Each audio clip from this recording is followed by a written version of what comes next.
My old friend. I tell you, I love this white dial. Sometimes I think this watch is the weakest link in my collection. What I would sell if I had to sell something. And I think that would be a mistake. I would so miss that white dial. And it's such a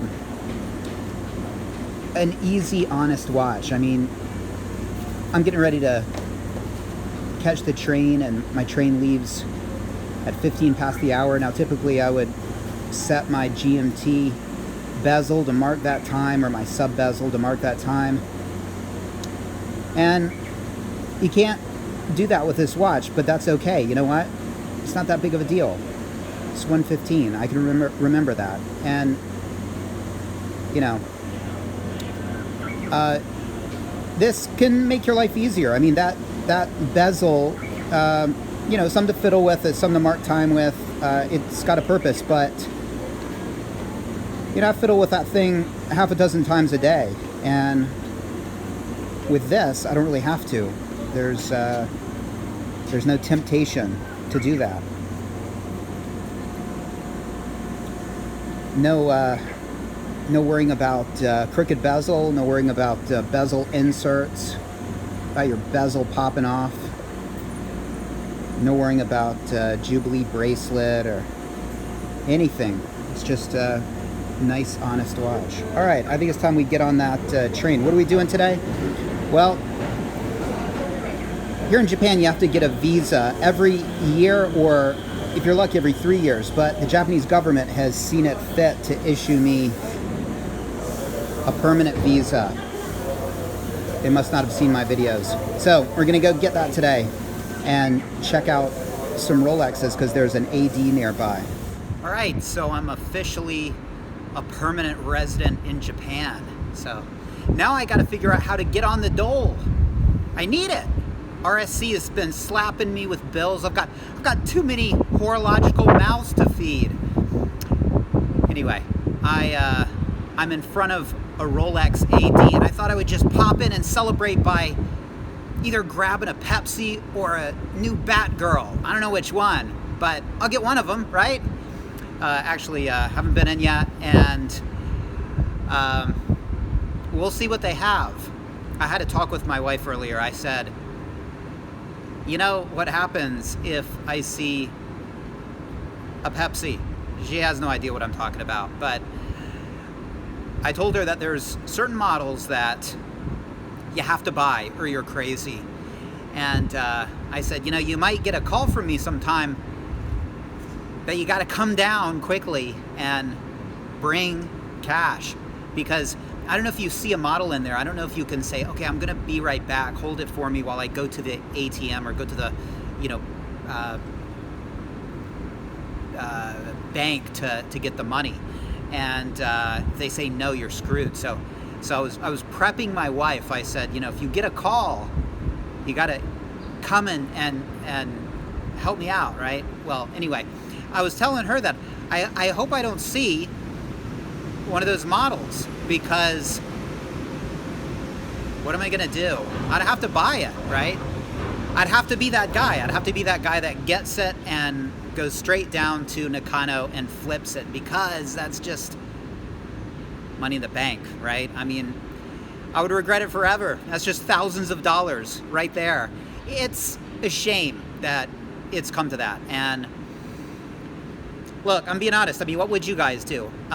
If I walked in there and they had a Pepsi, and I haven't been in there, and maybe this is this is a crisis I will have to face. I can walk away, or I can get it. Now, I don't want to keep that watch. I don't want that watch. But I walk away. That's just like walking away from money, right? And it sucks. I don't want to be that guy that flips, but what would you do? Seriously, you or me, you walk in there, they have it. You know that you can make at least $5,000, probably more, in cash today if you get it and you just go to Nakano and flip it. What would you do? Be honest. Be honest. I don't want to be that guy, but Somebody's going to be that guy, right? And the idea that I walk out of the store and, you know, somebody who is pure of heart is going to come in and get it and enjoy it. Yeah, I don't think that's the case. I think they're going to be probably heading to Nakano as well. So why not me? Why not me? But let's go in and let's see if they have it. And look, let's just hope they don't. Let's hope I'm not faced with this choice. All right, guys. So I wasn't tempted. There was nothing to tempt me there. There was nothing. Well, you'll see at the end of this video what they had, but no steel professional models at all. And when I say at all, I mean at all. There wasn't even a steel Yachtmaster 2. It was such slim pickings in there that you will see every steel model they had. Everything else was two-tone or precious metal. Datejusts aplenty. For real, Datejusts are us. You will see every all-steel model that they have at the end of this video. Tried on a few pieces, and you'll see what I like the most, but nothing I'd actually buy retail.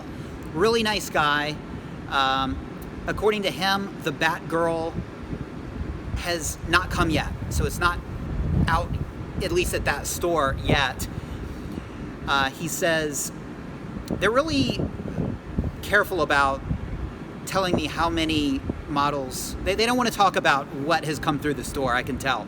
And so when I ask about the Pepsi, he indicated not many, but I don't know what that means. Okay, that's as specific as he would get, which is not a lot. I said, you know, people sell these. What do you guys think of that? And what did he say?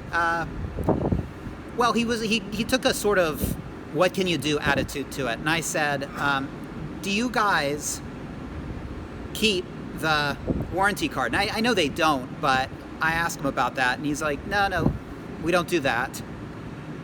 And I asked him, I said, well, to keep people from flipping, I mean, would that be a good idea? I mean, is this a problem?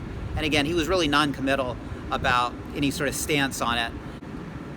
We talked GMT a little bit, obviously, and I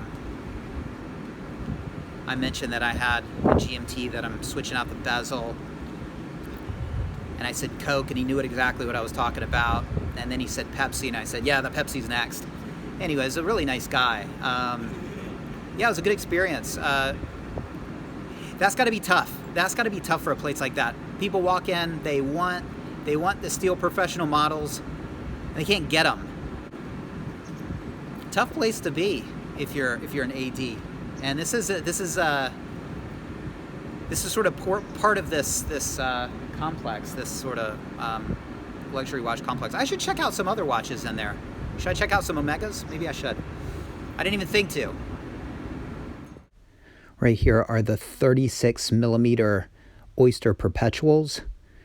I've got some 36 millimeter Datejusts. Pretty good looking. Some diamond dials in the back. Right there in the front, that's a 31 millimeter Oyster Perpetual, ladies. 34 millimeter Oyster Perpetuals. And my pick was one of these three. What do you guys think? These are 36 millimeter Datejusts. And for fun, I tried on this 34 millimeter Oyster Perpetual, and it's doable, but I think 36 is the way to go. The guy behind the counter called this Rolex Green, which I wouldn't call it Rolex Green, but it's green. Now, this was my pick of the bunch. 36 millimeter white dialed, oyster braceleted, smooth bezeled Datejust. And you can see the date is in red there. It rotates between red and black, red and black. Just a good looking watch. Kind of reminds me of my Explorer 2, which is sitting there right there in the background. The price on this was 680,000 yen. That's with tax. 630,000 yen if you're a tourist.